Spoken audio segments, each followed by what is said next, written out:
मला पूर्वजन्माचे स्मरण व्हावे म्हणून आजवर तुम्ही माझ्यासाठी जे जे केले त्यासाठी मला कृतज्ञता आहे. तुम्ही माझे आराध्य आहात आणि म्हणून तुम्ही माझ्यासाठी जे जे केले त्यामुळे मला श्री विष्णू आणि श्री महालक्ष्मी देवी यांचे दर्शन झाले.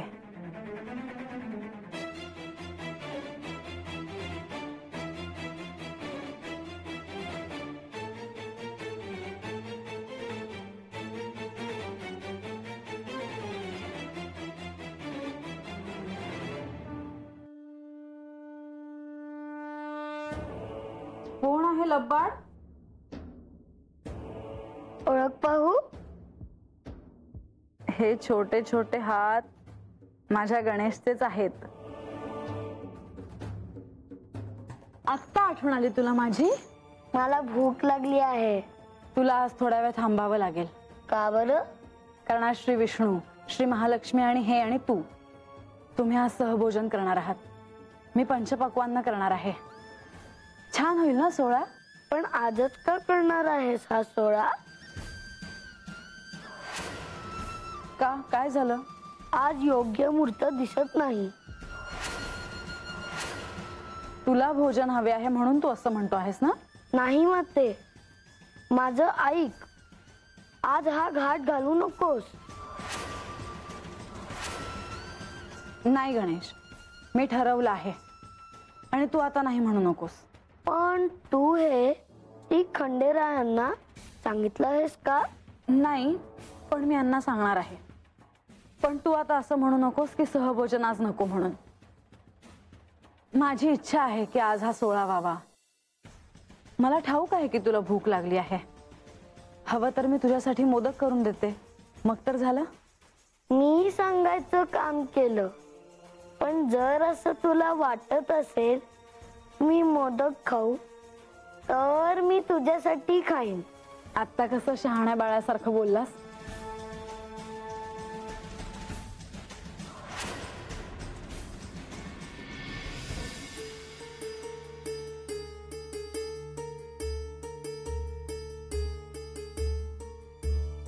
देवी, बरं झालं तुम्ही इथेच भेटलात. मी तुमच्याच कक्षात येत होते. चला मग कक्षात जाऊया. नाही नको, आपण इथेच बोलूयात.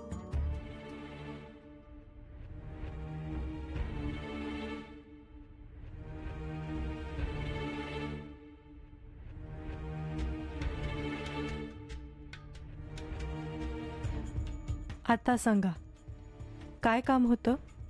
देवी, मी असा विचार करत होते की आज आपण सहभोजन करावे.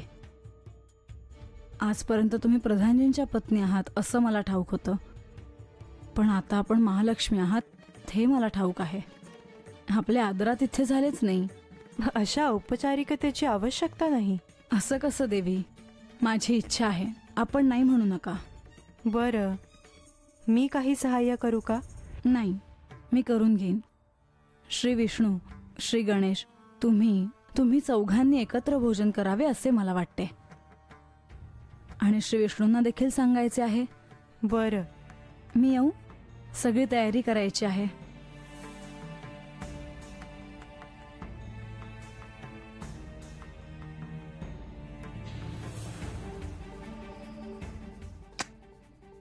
नारायण नारायण.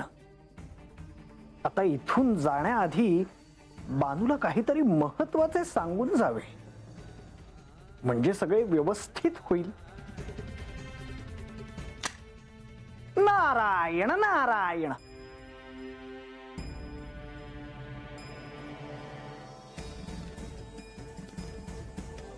काय आशीर्वाद द्यावा तुला बानू? काही न ग महाराज. अशी निराश होऊ नको बानू. या आत या जी. नको, आधी मला तुझ्या दुःखाचं कारण सांग. आता तुम्हाला तर समजच ठावा आहे महाराज. अहो किती दिवस झालं देव आता आलंच नाहीत. मला तर वाटतंय महाराष्ट्रातच त्यासनी हात येऊ देत नसत्या.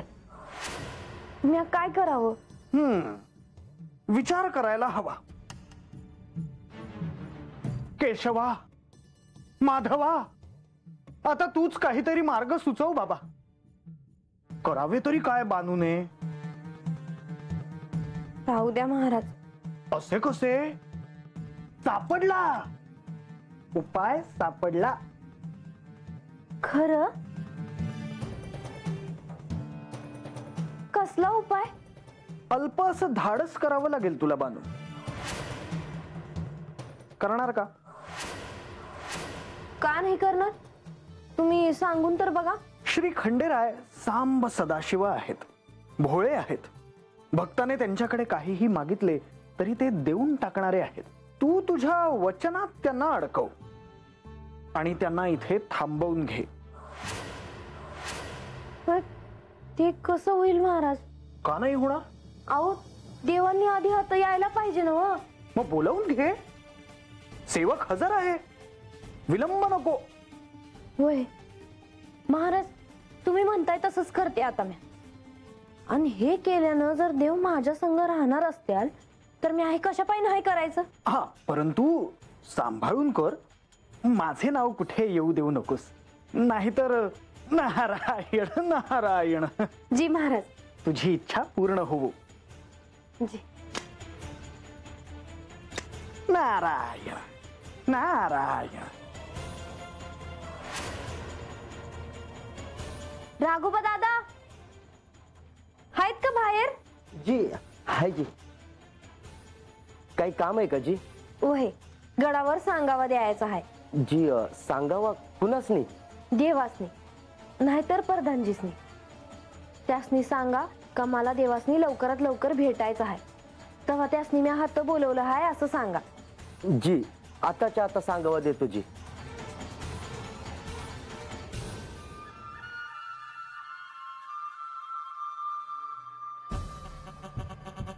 आई, बरं झालं तुम्हाला इथे भेटलीस. काय झालं?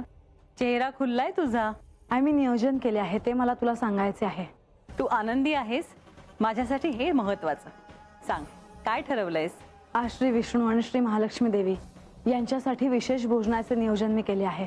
हे उत्तम आहे. सांग, मी काय सहाय्य करू? काही नको, तू माझ्यासोबत आहेस हेच पुष्कळ आहे. पण आई, आज गडावर सगळ्यांसाठी हे भोजन आहे. माझं अहोभाग्य आहे की मला श्री विष्णू आणि श्री महालक्ष्मी यांचं दर्शन लाभलं.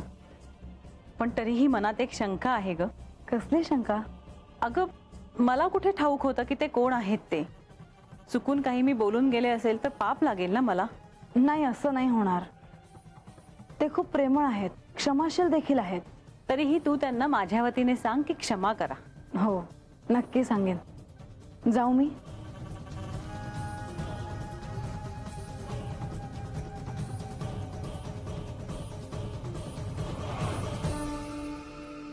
माधवा, देवा, आत्ता अचानक कसं येणं केलं? कार्यच असं आहे देवा. आज सगळीकडे अतिशय प्रसन्न वातावरण आहे. आख्यानाचा एक महत्वाचा टप्पा पार पडला. होय, पण माधवा, आज तुम्ही केवळ इतकंच सांगायला आला आहात असं मला नाही वाटत. होय देवा, मी तुम्हाला भेटायला येण्यामागे काही निराळच प्रयोजन आहे. ते कोणते? देवा, तुम्ही कुठे निघाला आहात का? आणि जर निघाला असाल तर मी योग्यच वेळी आलो आहे असं म्हणेन. पण माधवा, मी विशेष असे कुठे जाईन असं मला नाही वाटत. पण काय झाले? देवा, जरी आपण आज कुठे गेलात आणि कुणाला भेटलात तरीही एखादं वचन मात्र देऊ नका. जर एखाद्या भक्ताने काही मागणं मागितलं तर त्याच्या आराध्याने ते दिलं नाही असं कसं होईल? मी केवळ तुम्हाला सावध केलं. मला ठाऊक आहे की हे कठीण आहे, परंतु तुम्ही भोळेपणानं एखाद्याला वचन द्यायचात आणि नको त्या परिस्थितीला सामोरं जावं लागायचं. पण माधवा, तुम्ही असं का म्हणत आहात? ठाऊक नाही देवा, परंतु माझ्या मनात हा विचार आला आणि मी तुमची भेट घेण्यासाठी इथे आलो. रंग्या, गंगे, बाहेर या. काय काय झालं? आता समजा वाडा आवरायला घ्या. समजा घर आतनं लावाय. हो समजा करू, पण कोण येणार आहेत पाहुणे ते तरी सांगा. देव येणार आहेत. देव येणार हे गाव ठरलं. आणि काय ग तू तर राहतच आहेस म्हणजे बाहेर बी गेली नाही. सांगावा लावतं का? नाही, सांगावा धाडला हाय. इतकं दिवस झालं आलं नाही. नुसता सांगावं धाडल्याने येतील वय. का नाही येणार? मला बी असं वाटतंय का येतील ते. ह्यासनी काम करायला लागतील म्हणून फाट फोडतात हे. ए गंगे एकला समजा वाडा सजवीन मला काय आवडायचं नाही वय. काय सांगतीय? पण मग उग खोटी आशा धरू नये म्हणून मी म्हणले. बघूया, तू नका काळजी करूस. हे बघ, आता देवासनी जे जे आवडतं ते समजा काढून ठेव. दुधाच्या चरव्या समद्या भरून ठेव. नवीन घोंगड्या काढ. बाजरी काढ म्हणजे दळायला सोपं जाईल. अगं होय होय दम खास धरा. हा मारतीयस का काय काम सांगून? चला कामाला लागा चला. बरं बरं. तुम्ही स्वतःला आवरा, देव येणार आहेत. वय आणि मला ठाव आहे का देव तुमचा सांगावा मिळाल्यावर लागलीच येत्यात. तुम्ही जे काही सांगत आहात त्या मागे निश्चित काहीतरी कारण आहे. नाही देवा, मला केवळ असं जाणवलं की कोणती तरी समस्या उभी राहू शकते. समस्या? कोणती समस्या?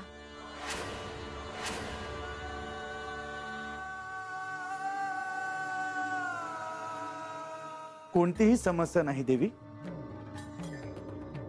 मी देवांना केवळ एवढंच सांगत होतो की कोणत्याही समस्येविना हे आख्यान निर्विघ्नपणे पार पडलं. हो, अर्थात. खरं तर आख्यानातून मला मी कोण आहे हे कळणं अपेक्षित होतं, पण मला ते कळलं नाही. पण मला आख्यानातून अत्यंत महत्वाची गोष्ट कळली आहे, ती म्हणजे तुम्ही आणि लक्ष्मी देवी कोण आहात ते. आणि म्हणून मी आज गडावर विशेष भोजन करावं असं ठरवलं. विशेष भोजन कशासाठी देवी? कित्येक दिवस झाले आपण एकत्र भोजन केले नाही, आणि जेव्हा भोजन केले तेव्हा तुमचे मूळ रूप काय आहे याची मला कल्पना नव्हती. तेव्हा आपण माझ्यासाठी केवळ प्रधानजी आणि बंधू होतात. मी आजही तुमचा बंधूच आहे. हो, म्हणूनच आज मी सगळ्यांनी एकत्रित भोजन करावे असे ठरवले आहे, आणि तशी मी तयारी देखील केली आहे. तुम्ही आज कुठे जाणार नाही आहात ना? मी स्वतः भोजन तयार करणार आहे. अजून बरीच कामं राहिली आहेत. मी केवळ माझ्या मनातलं सांगायला आले होते. येते मी.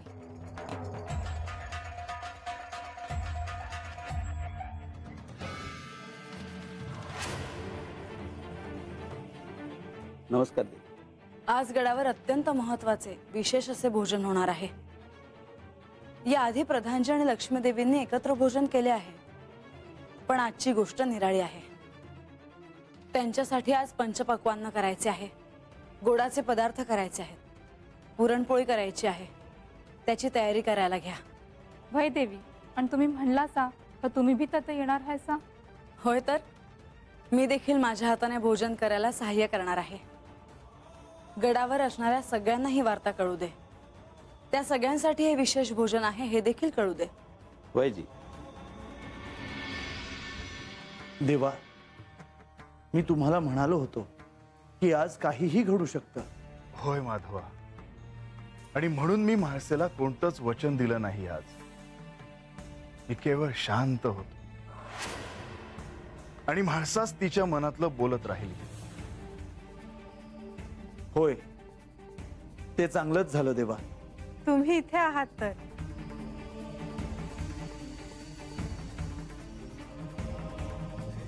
म्हाळसा येऊन गेल्या ना? किती आनंदी दिसत होत्या त्या.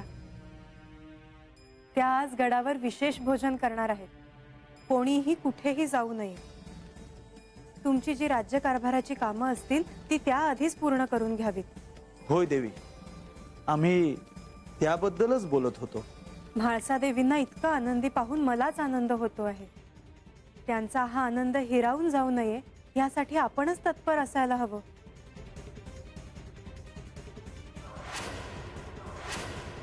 पण लक्ष्मी देवी, तुम्हाला असं का वाटत आहे की नको ते काहीतरी घडेल म्हणून?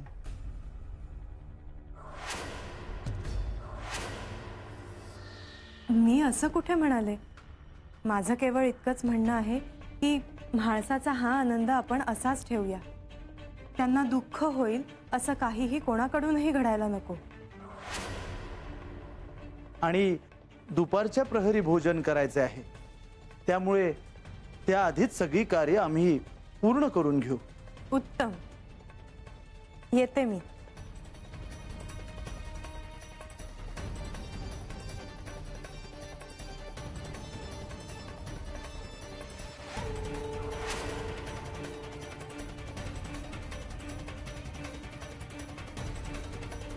देवा, हे संकेत नको ती परिस्थिती उद्भवण्याचं तर नाहीत ना?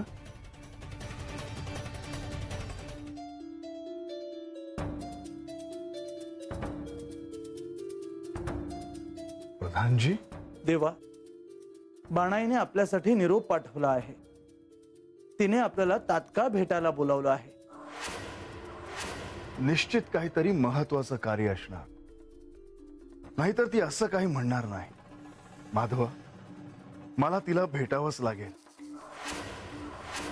परंतु देवा, श्री म्हाळसा देवीने भोजनाचा घाट घातला आहे.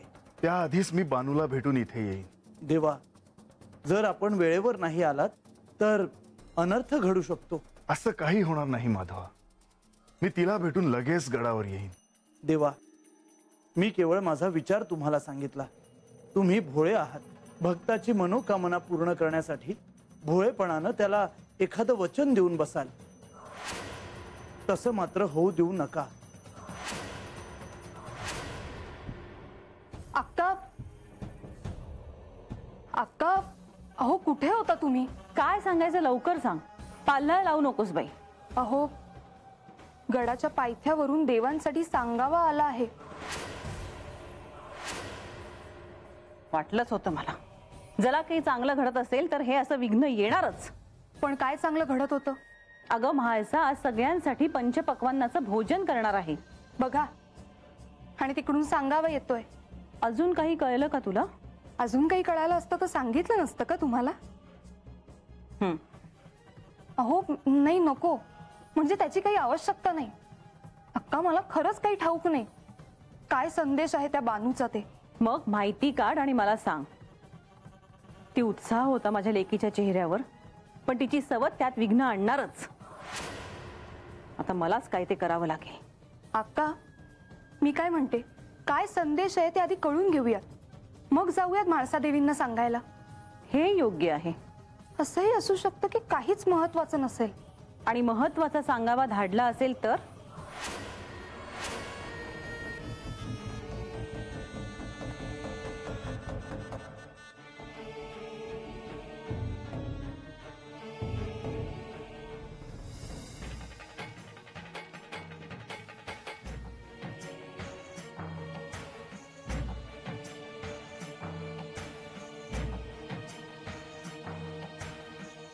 ए बानू, अगं तुला वाटतंय ना हो देव येत्याल? मग बस की आत. उगं उभं राहते. मी उभी राहिले तर माझं पाय दुखतात. तुझं तर नाही ना? तुम्ही ध्यान नका देऊ त्यांच्याकडं. ओ, खडं काढा की त्यातलं. हा, नि मारतो. खडे काढ.